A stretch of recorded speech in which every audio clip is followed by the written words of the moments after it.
Elisângela. Dia 11 de março. Pronto aí?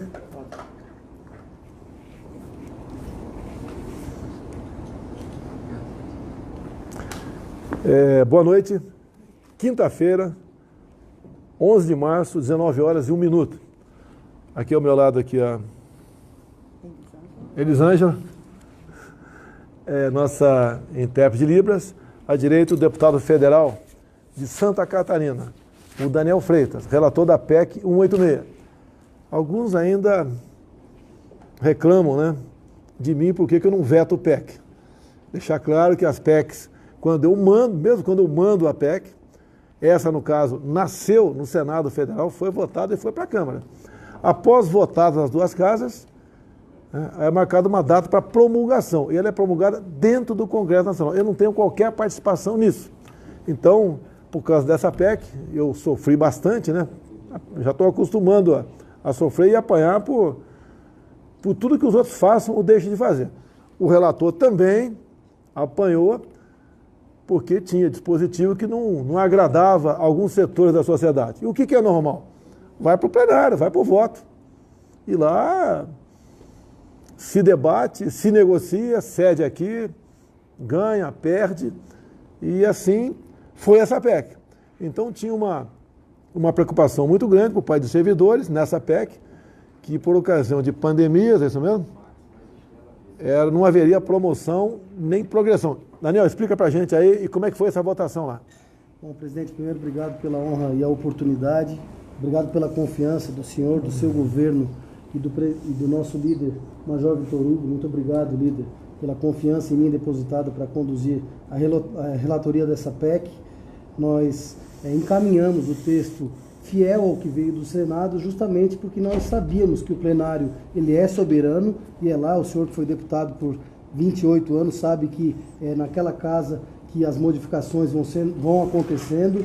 Nós defendemos o texto original, mas sabíamos desde o início, inclusive externada a vontade do presidente da República, de garantir a esses profissionais que estão na linha de frente, principalmente agora em tempos de pandemia, profissionais da segurança, profissionais da saúde, e nesse momento nós acabamos de aprovar o destaque 2, que suprime o artigo 167, parágrafo 5º, a letra A, inciso 2, que vai garantir então as progressões e promoções, e aí não só, presidente, para as carreiras da segurança, mas aí abrangindo todas as categorias, saúde e as demais categorias, promoções e progressões. Então agora nós acreditamos que o outro destaque que vai suprimir o artigo 109 nos parágrafos 5º e 6º, que vai na mesma linha, será aprovado também, porque esse nós obtivemos 444 votos a favor contra 18, e assim a gente garante o acordo e leva para todas essas categorias promoções e progressões. Polícia Federal está no meio? Está incluído?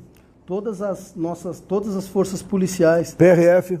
Todas as forças policiais. Polícia Rodoviária Federal, Forças Armadas, também. Polícia Militar, também. Polícia Civil, servidores públicos. De todas as categorias, presidente. Essa PEC aí, ela visa dar um sinal, né, para a economia da responsabilidade fiscal. Tem duas situações. Um caso de pandemia, que não vale para essa PEC, não vale para essa. Tá?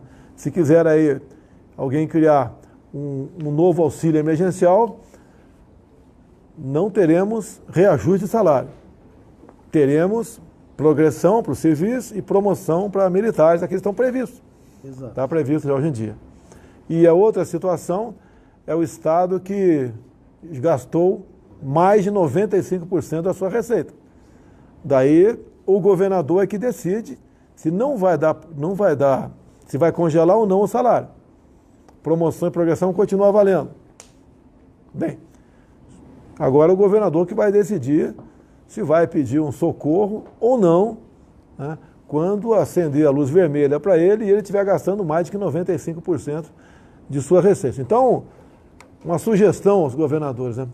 Todos nós estamos preocupados com a vida, todos.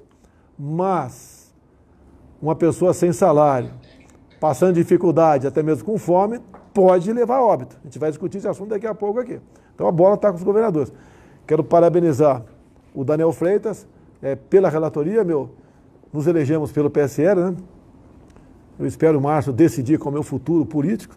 Alguns partidos acenaram para mim, até o próprio PSL, eu conversei com o PSL também, entre outros partidos, repito, e eu quero tomar uma decisão depois de ouvir vocês ou melhor, vocês não, a grande maioria de vocês foi eleito comigo, que tem meia dúzia que não dá para conversar lá, que destruíram todas as pontes, né, ao longo desses últimos 2 anos, em causa própria, mas tudo bem. Então, eu espero brevemente decidir essa questão partidária. Mais uma vez, Daniel Freitas, obrigado. Parabéns, Santa Catarina, aí pelo parlamentar que chegou aqui, que pegou uma missão bastante espinhosa, e conseguiu, juntamente com a sua capacidade de dialogar, de conversar, de fazer acordo, suprimir, acho que 3 dispositivos da PEC, né? Na verdade, nós retiramos as questões dos fundos e é muito importante, presidente, aqui elogiar a responsabilidade do plenário, e aqui eu volto mais uma vez a elogiar o líder Vitor Hugo.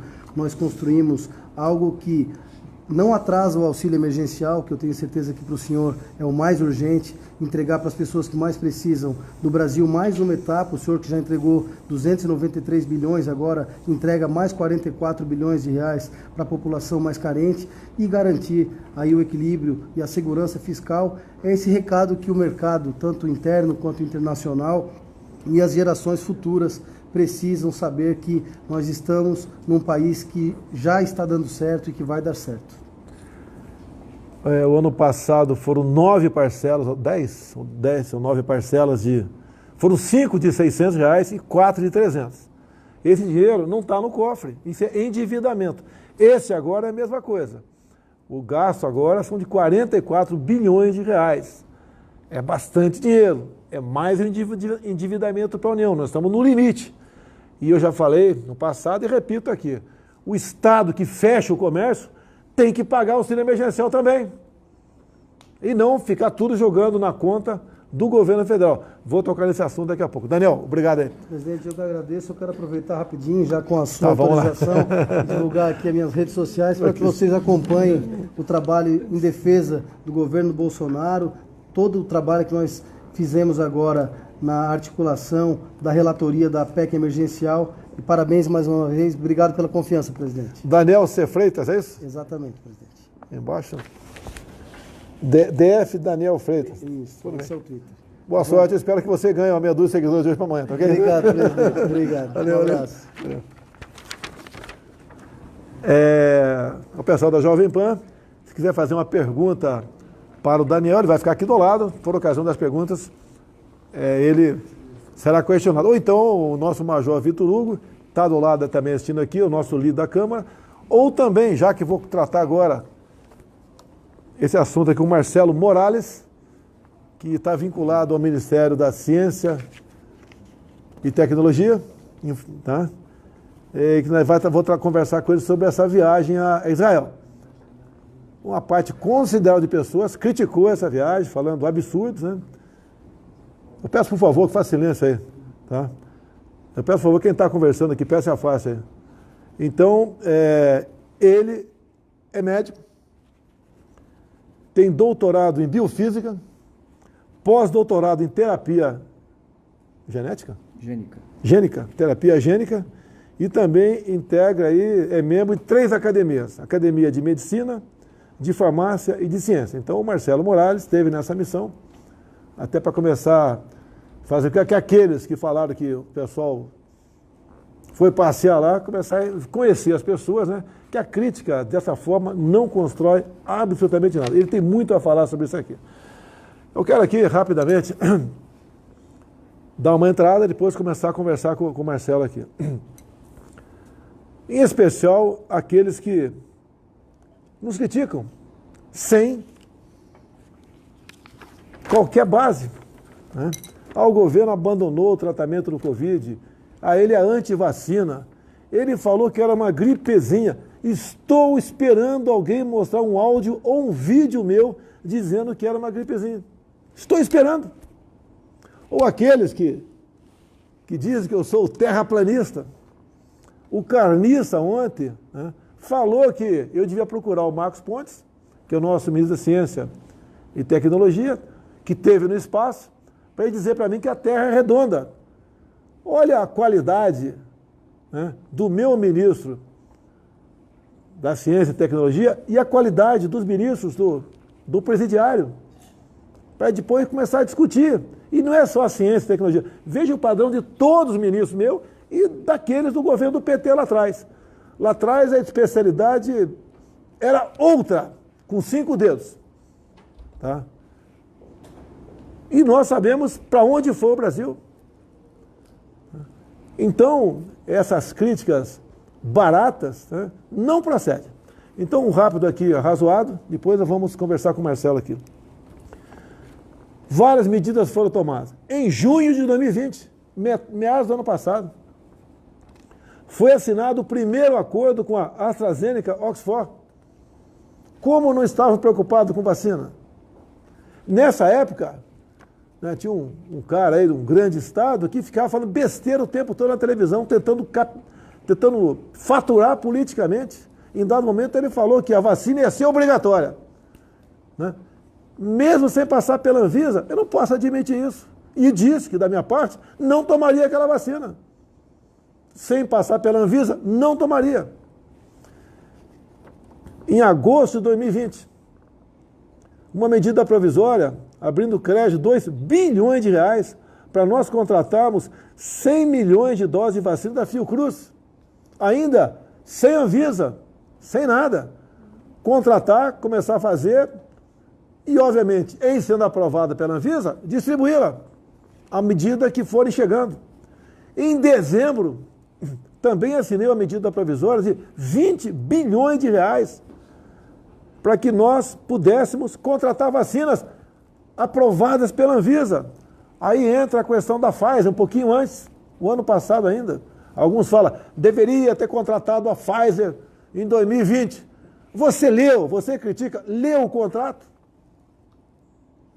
Cláusula ali, que os advogados chamam de leoninas. Para mim é draconiana. Como, por exemplo, né, não nos responsabilizamos por qualquer efeito colateral. Daí eu usei uma figura, né, uma figura que costumo usar, né, falei jacaré, pronto. O pessoal leva aos maldosos como se fosse jacaré mesmo. O duro é se o cara se transformasse em... Eu não vou falar aqui para evitar polêmica, né? Fosse operário da Globo ou da Folha de São Paulo. Tá? Então, nós fomos trabalhando ao longo do tempo. Nós já temos mais de 10 milhões de vacinados no Brasil. Daí vem os inteligentes, né? Faça igual Israel, que já vacinou mais da metade do seu povo. Tu sabe a população de Israel? Não sabe. A população de Israel é menor que a capital do estado de São Paulo. Em torno de 9 milhões de pessoas. Nós já vacinamos 10 milhões de pessoas. Nós já vacinamos todos os idosos acima de 85 anos de idade. E eu peço, por favor, esqueçam a minha mãe. A dona Onísio se vacinou com Oxford. Depois voltou o empregado lá, o funcionário lá do Estado, rasgou o cartão dela e deu uma da Butantan. Para mim, tanto faz. Passou pela Anvisa, minha mãe toma. Mas rasgou por quê? A minha irmã fotografou para dizer que minha mãe tomou a vacina da São Paulo. Até o final deste ano, de forma escalonada, teremos 400 milhões de doses de vacina contratadas por várias empresas. Começa a entrar aqui no Marcelo. Na semana passada, foi uma equipe nossa para Israel. E nós aqui nessa viagem, ele vai falar aqui, buscamos também um entendimento, um acordo, protocolos, para que a vacina brasileira, que está sendo desenvolvida pelo Marcos Pontes, já há algum tempo, e não anda mais rápido porque não tem dinheiro. Se aparecer um recurso para mim, a prioridade é o Marcos Pontes, em torno de 300 milhões de reais. Não é o Marcos Pontes, é a vacina do Marcos Pontes. Que nós vamos ter que, infelizmente, aprender a conviver com esse vírus. Não existe, ninguém fala, vamos erradicar o Covid-19 do mundo. Isso aí, pelo que parece, é impossível de acontecer. Agora, o que nós queremos? O Brasil é um dos poucos países que fabrica vacina no mundo. Temos know-how, temos tecnologia para isso, e nós queremos ter essa vacina nossa, que vai sair e ser também infinitamente mais barata do que essas outras. E também, nessa viagem a Israel, ele vai falar por partes aqui, nós temos que buscar um medicamento que, mesmo vacinado, se tem notícia que a pessoa contraiu o vírus. Eu não sei o prazo, sabe o prazo da válida? Quanto tempo vale a imunização dessa vacina? Você tem ideia ou não? A gente não sabe ainda, presidente. Ainda tem que ter... Mas tem uma validade. Tem uma validade e tem que ter estudos para ver se vai ter que ser revacinado. A princípio, como outra, quando a gente toma vacina de reforço muitas vezes, a questão da Covid, você vai ter que tomar com toda certeza, Isso. vamos bater o martelo aqui, uma nova vacina na frente. E nós precisamos de que tipo de vacina? Nossa. Vamos lá, tua viagem, Israel, fala alguma coisa aí. Bom, presidente, primeiro eu queria agradecer a confiança de ter me enviado como cientista para avaliar todas as cooperações que o Ministério da Ciência, Tecnologia e Inovações, e também foi um representante do Ministério da Saúde, Dr. Hélio, levando o que nós estamos fazendo. É importante dizer que desde fevereiro de 2020, presidente, nós temos uma comissão de especialistas...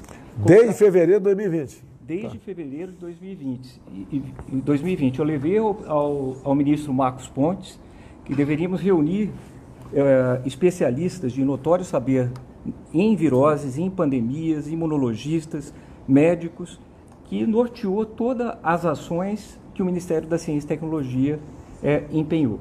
Então, são subredes da Rede Vírus MCTI de diagnósticos. Presidente, hoje nós estamos fazendo testes diagnósticos rápidos por brasileiros, feitos pela Rede Vírus, testes sorológicos, testes utilizando inteligência artificial. Nós temos um subgrupo de vacinas. Já em março de 2020, investimos em 15 estratégias de vacina. 15. E 3 chegaram agora, já próximo a iniciar os testes com pacientes. Temos também o sequenciamento do vírus em todo o território nacional, organizado pela Rede Vírus MCTI. Isso é importante, presidente, porque nós não estamos só sequenciando os vírus existentes em todo o território nacional, mas identificando as mutações que existem nele, as variantes. E não só identificando as variantes, mas pegando essas variantes, isolando e fazendo o teste em pacientes que já tiveram Covid, se não escapa da imunidade que ele adquiriu, e também de pessoas que já foram vacinados, tanto com a AstraZeneca quanto a Coronavac. E estamos fazendo os testes dessas novas mutações. Então nós tínhamos competência e todas essas redes e levamos tudo isso na bagagem para discutir com os israelenses, para cooperar. Assim como estamos fazendo, o ministro Marcos Pontes faz cooperações e interlocuções praticamente a cada 15 dias com vários países do mundo. Então, nós temos cooperação com o Japão, com a Coreia, com vários países que estão dentro da nossa perspectiva, e Israel é mais um deles. Israel também está desenvolvendo sua vacina? Israel está desenvolvendo uma vacina praticamente no mesmo estágio que a nossa, a brasileira, e a gente também, quando foi a Israel, a gente levou a interlocução do desenvolvimento da nossa vacina brasileira em cooperação com Israel. E isso foi muito importante também para a gente cooperar no desenvolvimento de vacinas. E nós temos também na Rede Vírus MCTI desenvolvimento de novos medicamentos. Nós temos um medicamento que é um nucleotídeo e nucleosídeo. O que é isso? É uma molécula que inibe o vírus, é um antiviral novo, exclusivo. E em breve nós vamos iniciar também, presidente, um antiviral brasileiro em testes em pacientes. Então a gente levou tudo isso para discutir com os israelenses. Então nós fomos de igual para igual discutir cooperação, e isso é muito importante para o Brasil, assim como estamos fazendo com o Japão, com os Estados Unidos e com outros países. O spray nasal israelense está na primeira fase ainda. Então, o spray nasal, presidente, ele é mais uma ferramenta. Ele possui uma partícula, que é importante dizer, que não é uma vacina, não é um antiviral. É uma partícula que ela modula o sistema imunológico. Por que isso é importante? Então, o paciente que está grave e está naquela tempestade inflamatória que leva o paciente ao respirador, essa partícula modula o sistema imunológico e impede que, a ideia é muito importante, impede que o paciente chegue ao respirador. Mas o desenvolvimento desse spray nasal está muito no início, nós avaliamos, questionamos e conversamos com os pesquisadores que estão fazendo desenvolvimento, e nós temos institutos nacionais de ciência e tecnologia, por exemplo, de nanofármaco, que pode interagir com esses pesquisadores, desenvolvendo para fazer escala industrial com a tecnologia brasileira e cooperar com os israelenses também no desenvolvimento e também nos testes clínicos com pacientes também dessa alternativa. Tá. Eu vou falar alguma coisa aqui, tem a ver contigo, você fica à vontade para me interromper e explicar melhor. Por favor. Tá, ok? Vamos lá. Nós estamos assistindo aqui parece que uma onda de lockdowns novamente. Se eu não me engano, 20 governadores reuniram e decidiram tomar medidas em conjunto para combater o coronavírus. Né? E a mais importante dessa medida parece que é o lockdown. Antes de eu dar minha opinião, fala a tua opinião sobre lockdown. Não combinei com ele, não sei o que ele vai falar, fique à vontade. Se não quiser falar, deixa comigo. Não, presidente, eu acho que isso depende falando tecnicamente, isso depende de cada momento e cada situação. Nós estamos há um ano já em lockdown e o vírus continua aí. Para te informar aqui, na parte nossa aqui, o objetivo do lockdown lá atrás era evitar a circulação do vírus, para que os hospitais pudessem se aparelhar com UTIs e respiradores. Nós mandamos recursos para todo o Brasil, e recursos abundantes. Tanto é que muitos governadores aí pagaram até folha de pagamento, botaram em dia a folha de pagamento e muitas finanças lá. Não deu certo. Agora, você sabe, quando dá um lockdown, há uma queda do número de empregados. Né? Há uma vítima pela frente, que é aí são os empregos. Então vem o desemprego. Tá? Junto com o desemprego vem muita coisa atrás disso, vem depressão. Tá? Já começamos a ver alguma coisa publicada na mídia. Abuso contra crianças cresce até 12 vezes na pandemia em São Paulo, a cidade que mais fecha. Tá? Denúncias sobre conflitos familiares, brigas por guarda, após a separação, obviamente, agressões físicas, assédio sexual e abandono explode em toda a cidade. É o R7 que está falando, não sou eu não. Então o desemprego é uma coisa terrível. Todos nós, quando temos um parente, um amigo que perdeu o emprego, a gente fica chateado e tenta ajudar, não é isso? Imagine quando você perde. O governo também, para evitar desemprego ano passado, criou vários programas, tá? Como o BEM, como o Pronamp, que foi de iniciativa do Jorginho Melo, senador de Santa Catarina. Evitamos que dezenas de milhões de empregos fossem destruídos. Agora, a mesma estratégia vem agora. Todo mundo está preocupado com morte. Ninguém quer morte. Lamentamos toda e qualquer morte. Agora, nós sabemos que a vida e a economia, saúde e economia andam juntos. Você não pode criar uma massa enorme de desempregados no Brasil, porque daí não vamos ter dinheiro, recurso para fazer nada, nem para comprar vacina. Eu acredito que tem mais de 100, quase 100 países no mundo que nem se fala em vacina porque não tem dinheiro. Se nós, que temos o dinheiro aqui, nós não, o mundo todo, falta vacina no mundo todo. Se os países mais desenvolvidos, que têm recursos, estão querendo vacina e não conseguem comprar, imagine certos países, em especial da América do Sul e do continente africano, também não estão comprando. Perfeitamente. Agora, o efeito colateral direto do lockdown é o desemprego. E mais ainda, a gente vê a truculência por parte de algumas autoridades estaduais, quando vê alguém com uma prancha de surf na praia, vê sentado numa praça pública de um banco uma mulher sozinha, já vimos isso em Araraquara o ano passado. Estamos vendo aqui o coitado aí tá vendendo ali frutas, vão lá e jogam no chão a fruta, humilha o cara. Prisão. Brasília agora, aqui, Distrito Federal. Decidiu o governador por decreto que entre 22 horas 5 da manhã, ninguém pode sair de casa. Quem sair, multa de R$2.000. Isso é estado de sítio. Estou alimentando você com informação. Estado de sítio, que compete privativamente a mim decretá-lo. E mais ainda, não basta eu decretá-lo. Eu preciso da autorização do Congresso brasileiro. Então não é mesmo, a questão é tão grave o estado de sítio, que a proibição de locomoção, o que o governador do DF está fazendo, que eu não posso decretar. Um prefeito pode. E o Congresso tem que assinar embaixo. Tem que me autorizar a fazer isso aí. Isso é um crime o que o governo DF está fazendo. Alguns podem estar perguntando, né? E você, presidente, está fazendo o quê? Que é comum, né? Está fazendo nada? E começa uma série de, até mesmo agressões. Não dá para dialogar com esse tipo de gente. Pessoal, num momento difícil da tua família, já imaginou o marido pede emprego, chega em casa e a mulher ou um filho começa uma briga com ele? Não vai resolver nada.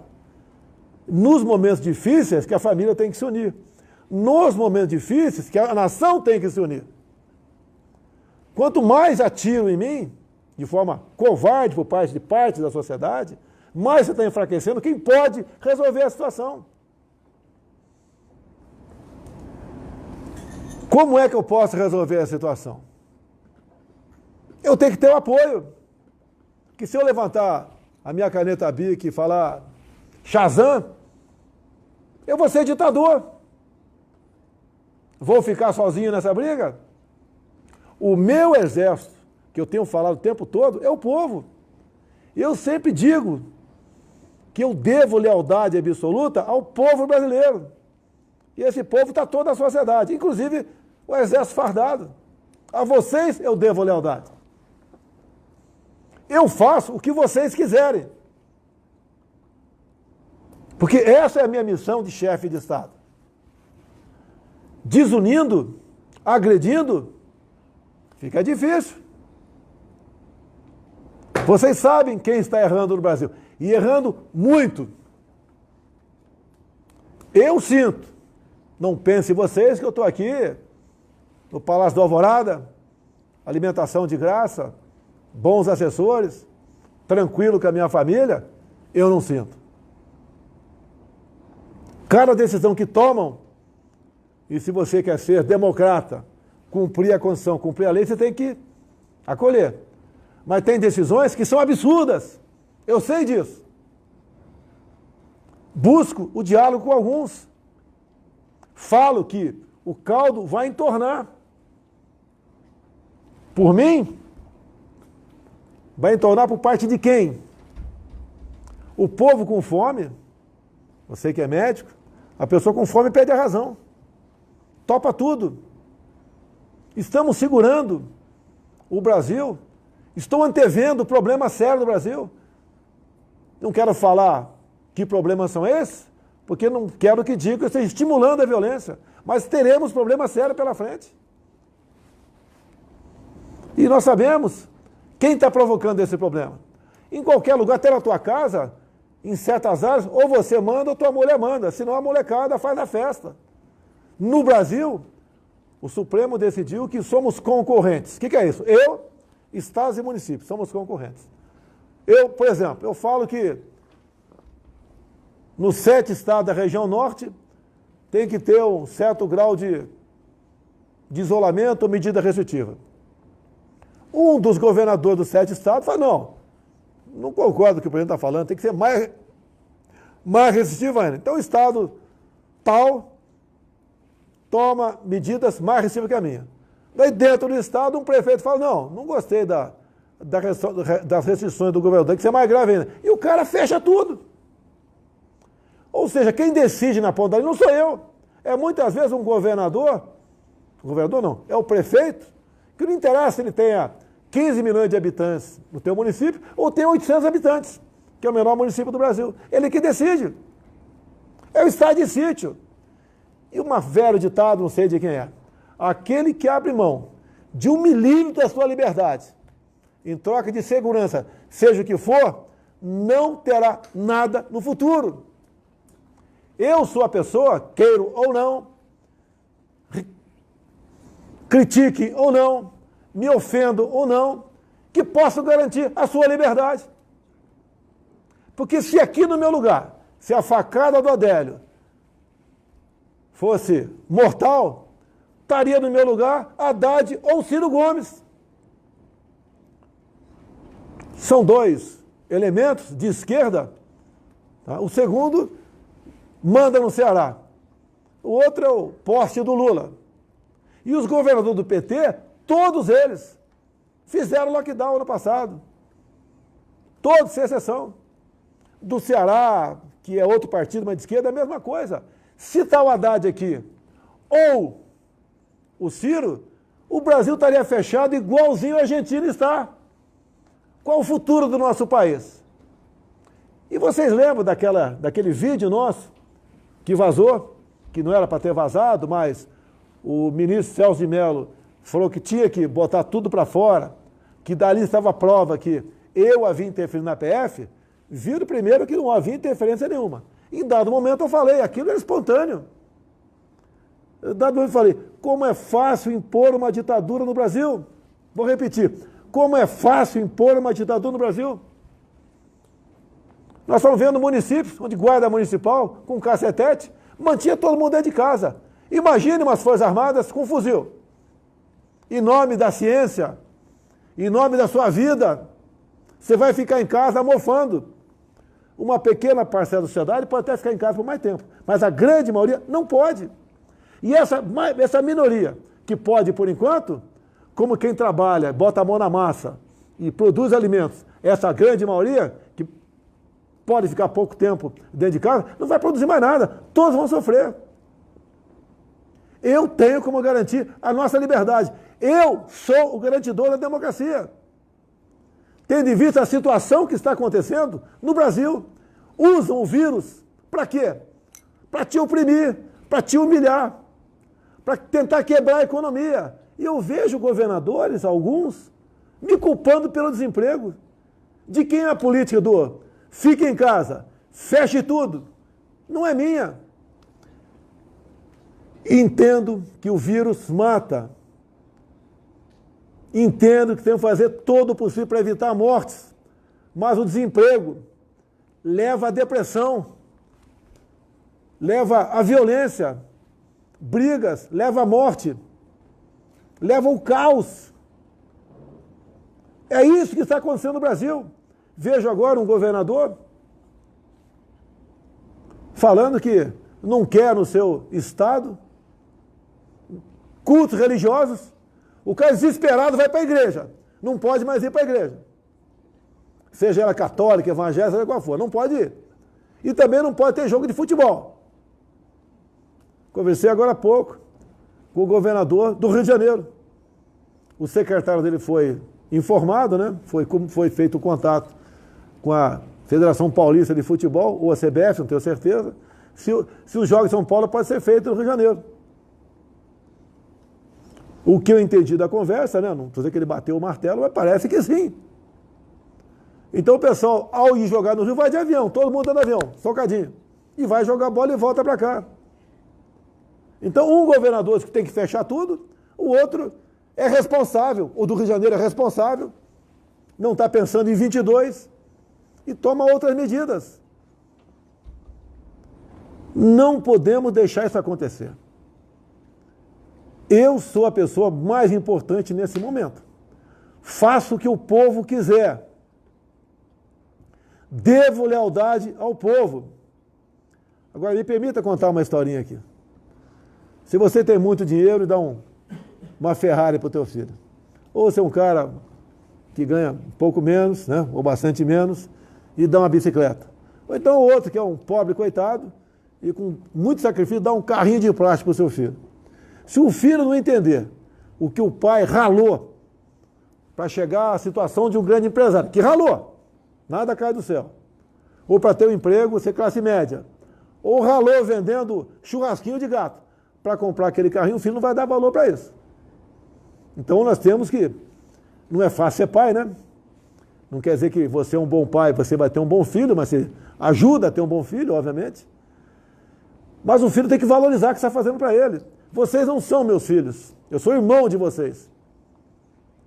Agora, o sacrifício que a gente faz para buscar solução, me desculpe, tem que ter reconhecimento. Eu não quero ser tratado como mito, messias, herói nacional. Longe disso. Apenas respeito. Entender o que eu posso fazer para evitarmos um caos. E daí eu volto para a história da parábola do sapo fervido. Você conhece ela, doutor? Não. Você tem uma bacia lá, joga o sapo dentro da bacia. Se o sapo quiser sair fora, ele sai. Vai embora. O sapo cai dentro da água, daí você bota um fogareiro embaixo, começa a aquecer a água. O sapo começa a se sentir bem. Vai subindo a temperatura, 30, 40, 50, 60 graus. O sapo está lá todo relaxado, gostosão, tranquilo, pensando na sapa. Quando chega a 70, 80 graus, começa a pegar fogo o negócio, ele quer sair, ele não sai. Vai morrer cozido. Assim se rouba a liberdade de um povo. É devagar. Olha, Brasília. Estado de sítio. O governador disse que não é, mas é estado de sítio. Não pode sair na rua. Direito de ir e vir. Ignora, bota no lixo a Constituição. Não pode sair das 22 às 5. Daqui a pouco ele resolve. Não, 22 às 5 não. Vamos botar das 20 às 6. Não. Vamos botar de 18 às 8. Daqui a pouco você está preso. Acabou a tua liberdade. E um povo daí com fome, batendo cabeça, ninguém consegue exercer autoridade sobre ele ou liderança. É o caos. A quem interessa o caos no Brasil? Com quem um governador negocia fora do Brasil de forma explícita? Não vou falar nomes aqui. Quem tem um mínimo de inteligência consegue entender. O que está em jogo não é nem o teu prato de comida, é a sua liberdade. Repito, eu faço o que o povo quiser. Digo mais, eu sou o chefe supremo das Forças Armadas. As Forças Armadas acompanham o que está acontecendo. As críticas em cima de generais, não é o momento de fazer isso. Se um general errar, paciência, vai pagar. Se eu errar, eu pago. Se alguém da Câmara dos Deputados errar, pague. Se alguém do Supremo errar, um ou dois, que pague. Agora, essa crítica de esculhambar todo mundo, nós vivemos um momento de 64 a 85, você decida aí, pense o que tu achou daquele período. Não vou entrar em detalhe aqui. Eu nunca fugi da verdade. Usei o jogo 32 por ocasião das eleições. E conhecereis a verdade vos libertará. Mas a verdade incomoda muita gente. Não vou mudar a minha maneira de ser. Não vou fugir do meu papel. O que você tem a reclamar de eu como chefe do executivo? Estou fazendo a minha parte. Obras com o Tarcísio, com o Rogério Marinho, as Forças Armadas ajudando o Brasil na questão das vacinas, ajudando em tudo. O Marcos Pontes se virando nos 30 aí, buscando alternativas para nós termos a nossa própria vacina e ter um remédio um dia, ninguém fala que remédio é barato. Fala que vacina que é cara, né? E vacina é cara e é bom porque é para a vida toda. Vida toda tendo mais vacinas, né? Vacina de acordo com o prazo de validade. O remédio é diferente. Não estou preocupado aqui, cara, quer economizar. Não é economizar. Você tem que ter uma vacina e se pegar a doença, tomar o remédio. Pô. O tratamento via off-label, isso é permitido para você? Off-label, fora da bula? Alguns são, sim. Não, se um mal não tem um remédio que tenha dizendo em alguma bula que é para trás daquilo, você é igual ao Covid, você tem que buscar uma alternativa até. Virou crime, doutor, falar em tratamento off-label, o tratamento fora da bula, ou tratamento imediato, ou tratamento precoce, virou crime no Brasil. A gente vê alguns aí falando absurdos sobre isso aí. Isso não dá certo. Porra, tem um velho ditado, eu estou com 65 anos de idade, talvez o mais velho aqui, tem umas 20 pessoas aqui, que dizia lá meus avós, meus pais, que não mata engorda. Você está tomando um negócio para combater alguma coisa? Não tem a comprovação científica. Não tem. Mas não tem o remédio específico também. Deixa o cara tomar. Tinha um medicamento aí que diziam que proporcionava, né, arritmia. De repente a sociedade Europeia de Medicina disse que não causava mais arritmia. A própria TV Globo, em 2016, disse que não causava arritmia e podia ser usado por grávidas. Me ajuda aqui. Quando apareceu a AIDS no Brasil, nos anos 80, o pessoal era tratado com o quê? Com coquetel? O que era? AZT? Ninguém foi contra o AZT, meu Deus do céu. Ninguém deu porrada no AZT. Alguém lembra aqui? Marcos Ponce, que um pouquinho mais velho aqui. Você lembra do AZT? Ninguém deu porrada. Ninguém falava, quem contraiu a HIV, não tome AZT. Existia isso? Não tinha isso. Muito pelo contrário. Era uma alternativa. Era um off-label. Era o fora da bula. Aqui, quando aparecem alguns... Você mesmo, Marcos Ponce. Eu não sei o nome, que não tem a cultura que você tem. É nitazoxanida. Como é que é? Nitazoxanida. Nitazoxanida. Isso. Anitta, esse negócio aí. Você fez publicar esse estudo em que revista? No European Respiratory Journal.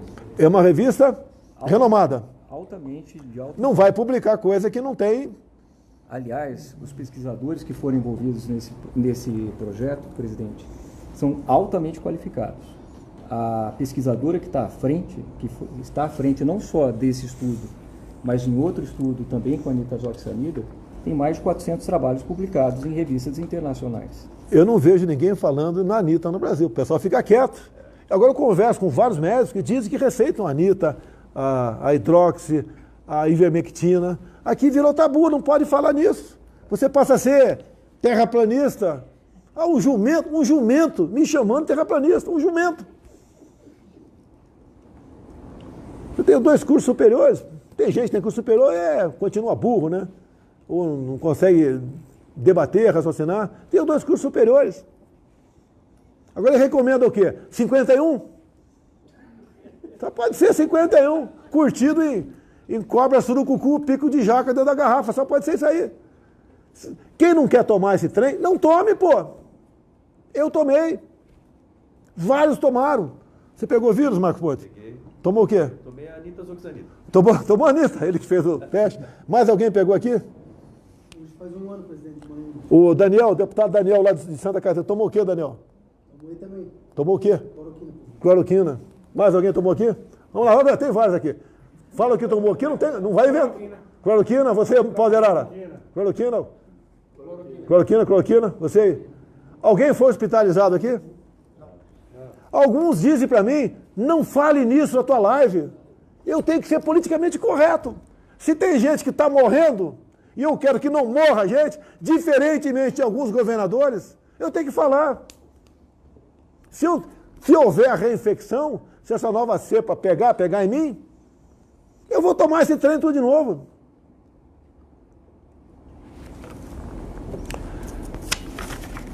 Pessoal, tem outro ditado popular também. Isso não sei se alguém passou, o Moça passou, o Paulo de Arara passou, o Cabo da Peste ele passou, né? Eu acho que o Cordeiro também passou aí. Quem foi do interior, e diz o seguinte, só se dá valor à água do poço depois que ele seca. Eu morei na fazenda Quirongós, lá em Eldorado Paulista. Tinha um poço lá e tinha uma bomba que jogava água para cima da caixa. E geralmente é comum a molecada jogar porcaria dentro do poço, é comum. Ele nem sabe que joga. É comum você descer no poço, descia alguém no poço, ele não descia, para tirar sapo lá dentro. Porque ele acaba morrendo e apodrece a água. Tira cobra coral, tinha muita cobra coral pequenininha também. Agora, quando faltava água, ninguém dava bola. Quando faltava água, cadê a água? É o poço que está limpando, jogaram porcaria dentro, molecada. E o pau cantava. E todo mundo apanhava, por quê? Ninguém assumia, né? Todo mundo apanhava. Então você só dá valor na água do poço que ele acaba. Você só dá valor à tua liberdade. Eu converso com venezuelanos, eu converso com cubanos. O meu filho teve em viagem na Europa, conversou com poloneses. Eles não querem passar o que seus avós passaram, que os seus antepassados viveram, a perda da liberdade. E o ser humano, muitos não têm coração, pessoal. Se perder, como eu falei naquele vídeo que o ministro Celso de Mello vazou, né? Não era para vazar aquilo, pediam para não vazar, ele vazou. E sabe por que tinha muitos palavrões ali? Porque quando liberavam do Supremo, para não perder a oportunidade, né? Dizer que nós da TV tal, conseguimos botar no vídeo bruto. Entraram 29 palavrões. Entraram 29 palavrões. Alguns falam, como o cara é grosso. Paciência, pô. Quer votar no engomadinho, cabelinho pro lado, que vive com máscara o tempo todo, mas faz festa na casa dele. Tem festa, tem pancadão na casa dele de vez em quando lá. Vote esse cara que ele é educado. Vai falar fino. Vai falar que tá preocupado com a tua vida. Tá um cacete, porra. Tá preocupado com 22. Tá? E agora tem outro amiguinho no outro estado, mais no sul também. Ciúmes de homem é foda. Tá? E quem tem uma ambição pelo poder é pior ainda. É um governador aqui de Mato Grosso, juntamente com alguns senadores, dando pancada em mim, por causa de uma rodovia, acho que é a 282, que passa por dentro de uma reserva indígena, e não está asfaltada. Só que a justiça decidiu que pode passar os caminhões por da reserva, mas não pode asfaltar a estrada. Estão buscando uma alternativa junto com o Tarcísio, e vai aumentar em 90 quilômetros o destino da mercadoria. 90 km, mais ou menos 3 km com litro de diesel, numa estrada plana, são 30, 90 dividido por 3, 30 litros de diesel, para ir, 30 para voltar. Vai custar mais 60 litros de óleo diesel. E temos problema com óleo diesel, não vou entrar nesse assunto aqui agora. Vamos lá, depois que eu falei aqui, lockdown.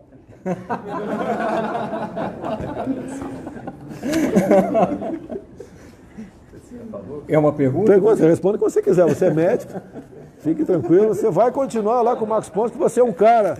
Você é um cara aqui realmente excepcional. Tá? A formação que você tem. Tu é médico, doutorado em biofísica, pós-doutorado em terapia gênica, 3 academias, medicina, farmácia e ciência. Você pode ter opinião diferente da minha, não tem problema não. Presidente, se não quiser falar, não fale. Eu posso falar.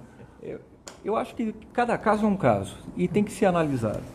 E a gente precisa analisar, por exemplo, se Bauru está com um caso de UTIs 100%.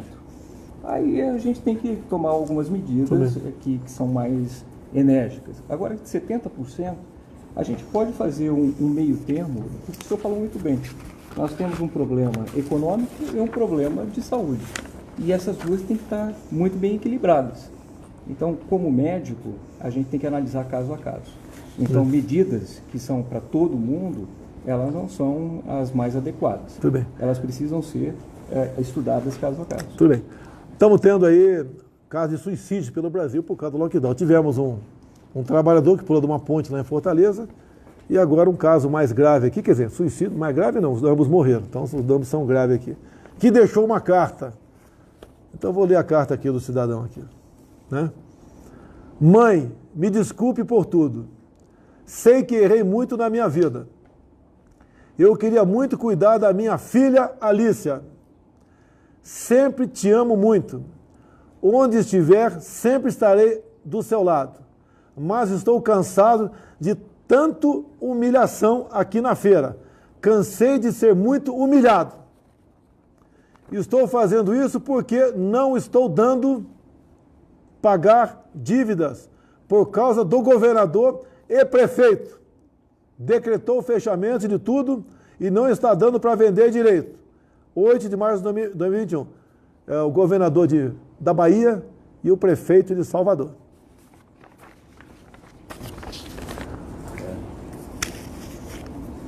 O efeito colateral do lockdown está sendo mais danoso que o próprio vírus.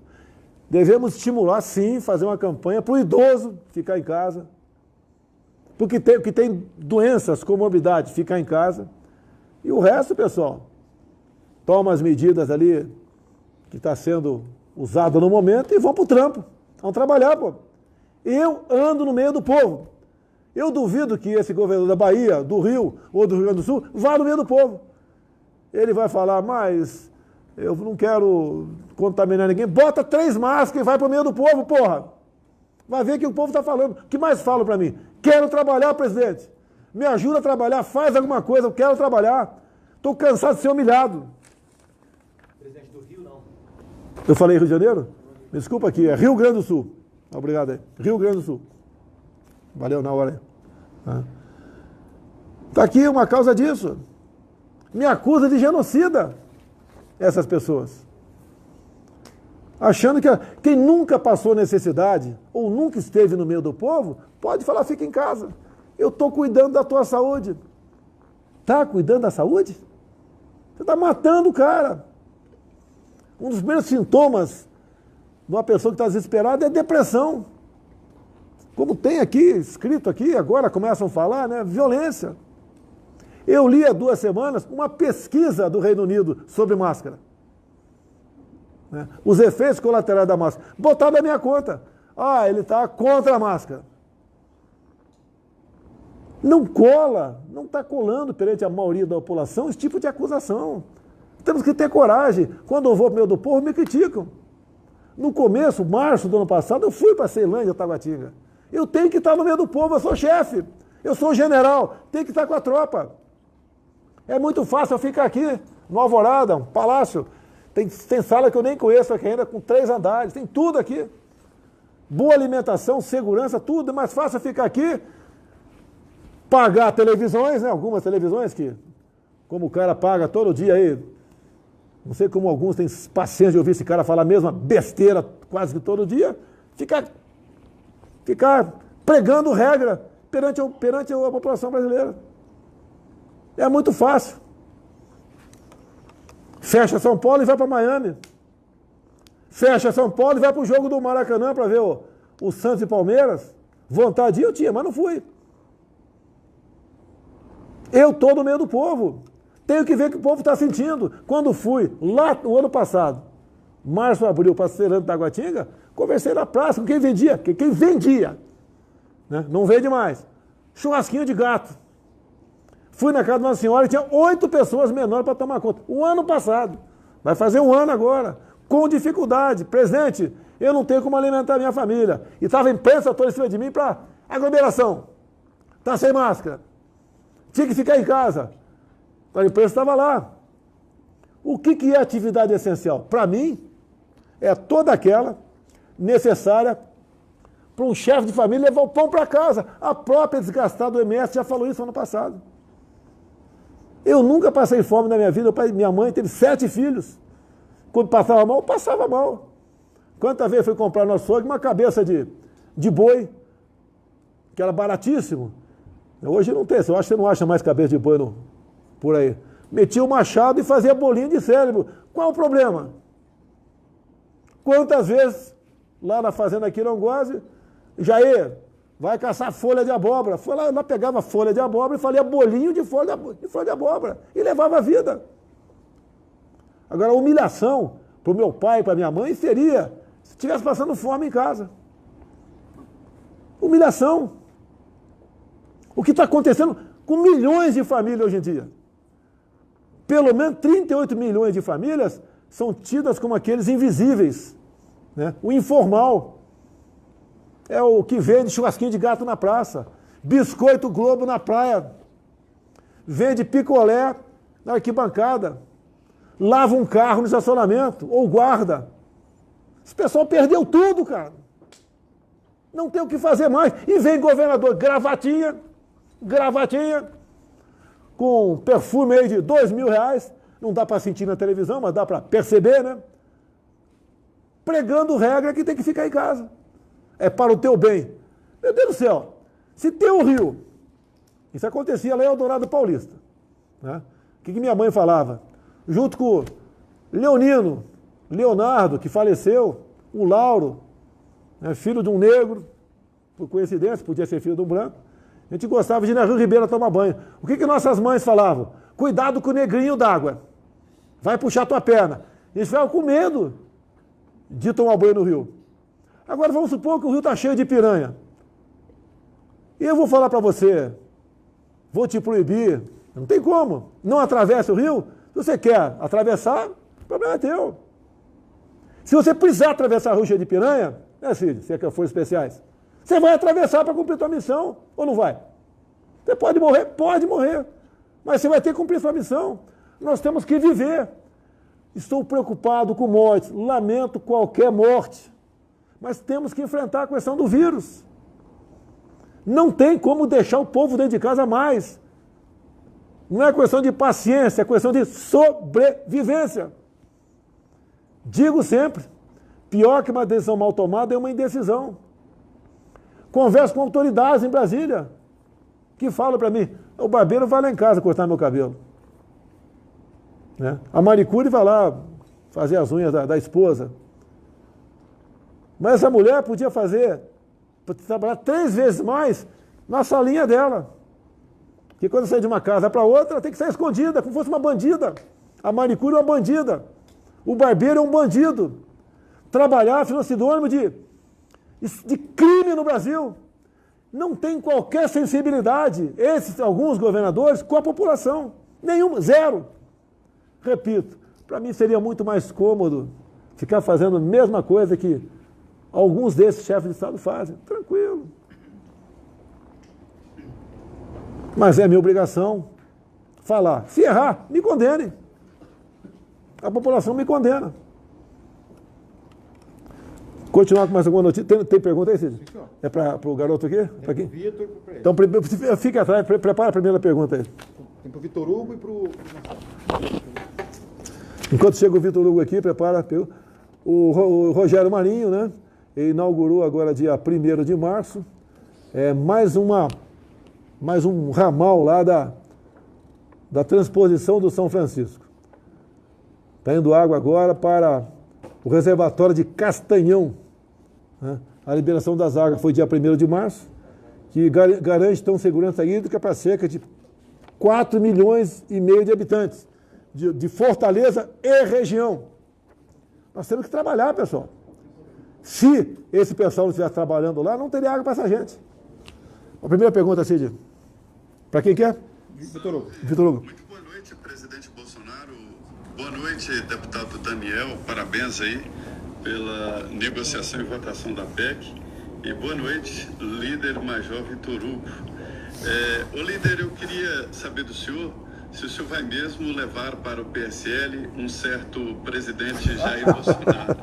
É para o PSL que ele vai mesmo? Pode falar alguma coisa. Pode falar alguma coisa por alto. Não fala nome. Eu sou capitão, estou dando nome ao Major. Alguma coisa você pode falar, Major. Fica à vontade aí. Zé, essa pergunta não era para mim. Não, para você. Bom, mas o presidente recebeu uma série de convites. Isso mostra que o tanto que o presidente é bem quisto. E o tanto que o governo está indo muito bem.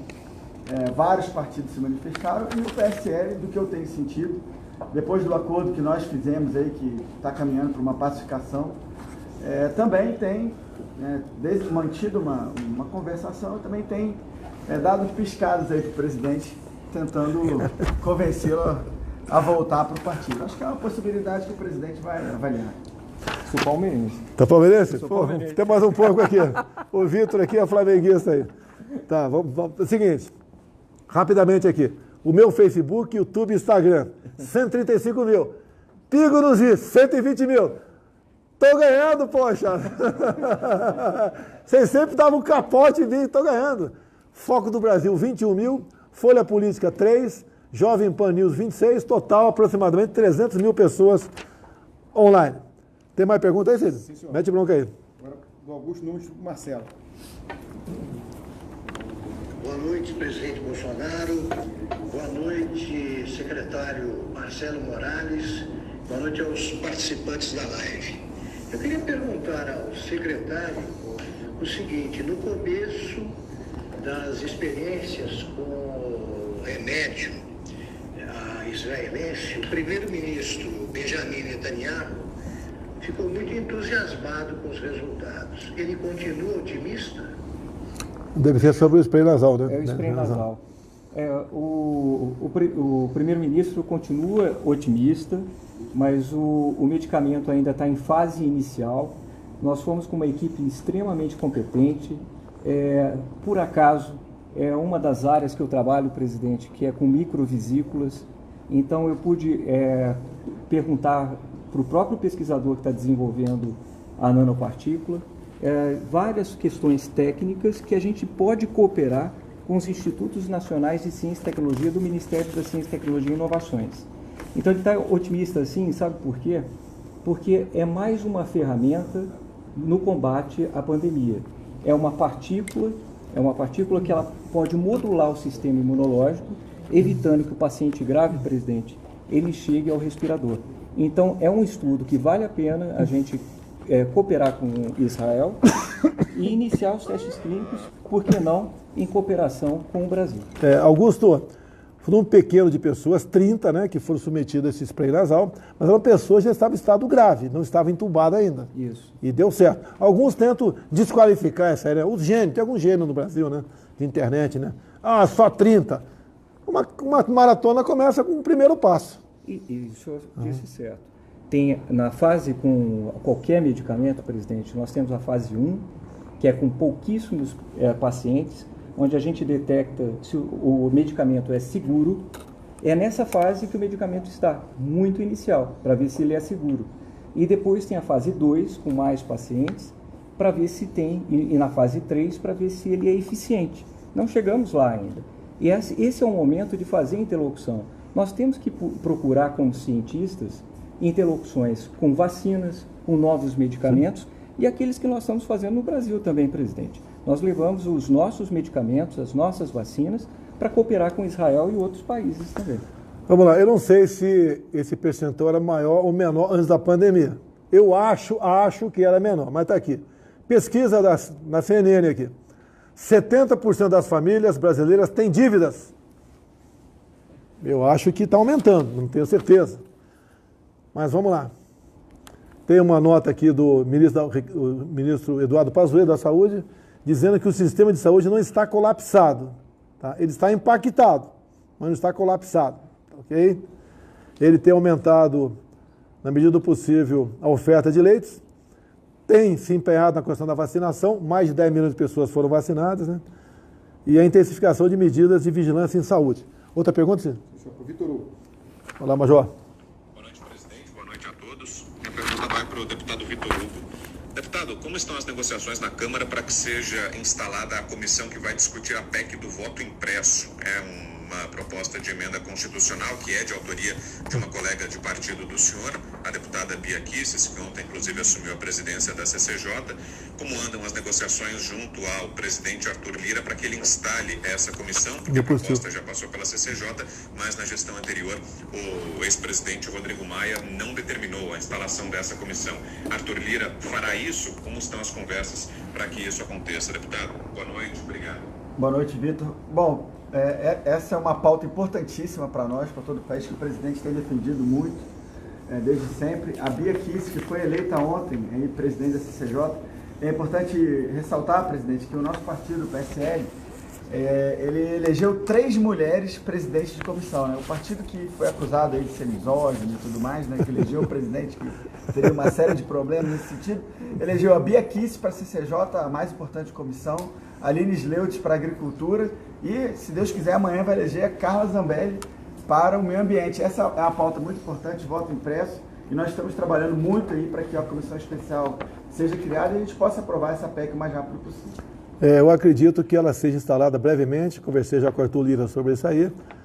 Não tem por que ele ser contra isso daí, né? Ele mostrou-se bastante simpático.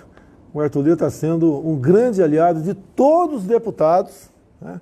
E também do presidente da República, diferentemente do que acontecia com o último presidente, que inclusive, logo depois que deixou a presidência, falou o seguinte: eu agora posso fazer oposição aberta ao presidente Jair Bolsonaro. No passado não podia. Sem comentário. Presidente, só para lembrar que o Rodrigo Invisível Maia, que agora está invisível, sentou durante 1 ano em cima dessa PEC. Ele poderia ter criado, nós aprovamos a PEC na CCJ em dezembro de 2019. Ele ficou 1 ano sentado e não abriu. Quem tem medo do voto auditável? A gente não tem. Se a urna eletrônica ela é boa, é confiável, por que alguns, até dentro do Supremo, são contra ela? Por que isso aí? Não tem motivo. Não tem motivo. Faz o teste, poxa. Nós arranjamos aqui né? Arranjamos aí recurso para tal. O que é o voto impresso, o voto auditável? Você vai lá, digita o nome dos seus candidatos, aparece na tela, aperta um botão e imprime um papelzinho. Aí você confia. Está no papel igual a tela. Aperta um botão, o papel cai na urna, ninguém encosta a mão no papel, Cai na urna, faz aquela musiquinha, né? Piririm, piririm, e vai embora. Aquela urna é pega, lacrada, vai para um galpão da Justiça Eleitoral. Está guardada. Lá para as 8 da noite anuncia o resultado total das apurações. Daí o Vitor Hugo, por exemplo, peraí, aqui em Goiânia estava previsto eu ter 10 mil votos, eu tive 15. Ele vai ter o direito, como presidente do partido local, ou municipal, ou nacional, a pedir a recontagem dos votos em Goiânia. E vai pegar o papel e recontar. E vai ter que bater 100%. E mais ainda, tem que botar na PEC, por ocasião da tramitação, Vitor, uma sugestão minha, que às 20 horas daquele dia no máximo, concluída a apuração, imediatamente tem que ser colocado disponível na internet, você vai lá e vai ver a tua sessão, qualquer um está em casa, ele acessa ali, vai saber na sessão dele quantos votos teve para que candidatos foram. Você imprime aquilo, guarda em casa, você faz um backup, né? Guarda e depois confere algumas sessões. É simples. Tem gente que diz que votou e não apareceu o voto. Isso é comum acontecer. O que fizeram em algumas sessões pelo Brasil? O cara chegava lá, Augusto Nunes, pegava um super bonde e botava um pinguinho no número 7. Pimba! Então você não votava às 17. Você é 7. Esse local mais humilde. Aquele que o cara da Justiça Eleitoral está ali, né? Já votou, vai embora. Você está errado, vota logo. E é assim mesmo, na base do cangaço. Agora, você apertava 1 e 13, votava sem problema. Então, depois de 1, 2 horas de votação, o cara botava um pontinho no número 7 lá e ninguém votava mais Jair Bolsonaro. Coincidência ou não, fizeram em alguns locais o terceiro piso mais alto para os mais idosos voltar. Teve muito idoso que não votou porque tinha que subir escada. Mas tudo bem, o voto impresso então é isso, né? Ou voto auditável. Ninguém bota a mão no papel. Tinha uma autoridade aí, eu vi na imprensa, se é verdade ou não, né? O ministro Supremo Tribunal Federal, o senhor Barroso, não sei se é verdade ou não, que ele queria que o voto fosse por telefone. Pelo amor de Deus. Até eu em casa, por exemplo, eu podia pegar para minha esposa aqui, a minha enteada, que já fez 16 anos, vamos votar aí. Ela tem que ter liberdade de votar quem ela quiser. Se aqui, eu posso ver o voto dela, ela pode mostrar para mim. Como é que fica no pessoal onde o tráfico domina? O nego vai juntar um montão naquela sala, com um fuzil, vão votando 1 a 1 aqui. Vai ser assim. Então, tem gente que não sabe o que é povo, nunca foi numa padaria, não sabe o que é comer um bife com o garfo arrancando assim, né? Comer o negócio com a mão. Um churrasquinho de gato nunca viu na vida, só vê na televisão. Pô, tá achando que o método certo é outro, e não o voto auditável. Tem mais perguntas? Da minha parte aqui. Fiuza ou Marcelo? Fiuza, Marcelo. Marcelo Morales.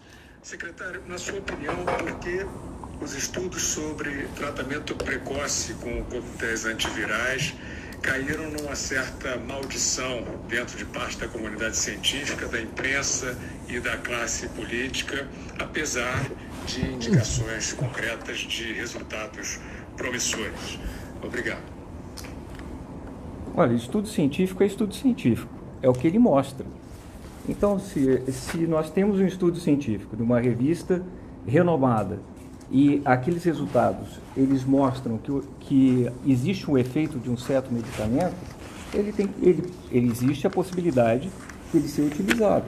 Então, o estudo científico, ele tem que ser, ele está sempre mostrando resultados fidedignos.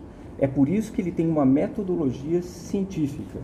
Então a gente segue, presidente, uma metodologia científica. Ele está perguntando por que é demonizado esse tratamento aí imediato ou precoce. Por que é demonizado?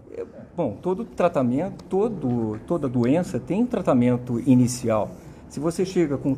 Não é toda a doença. A doença é como, por exemplo, o Covid aí, que ninguém sabe ainda direito como é que funciona esse trem aí.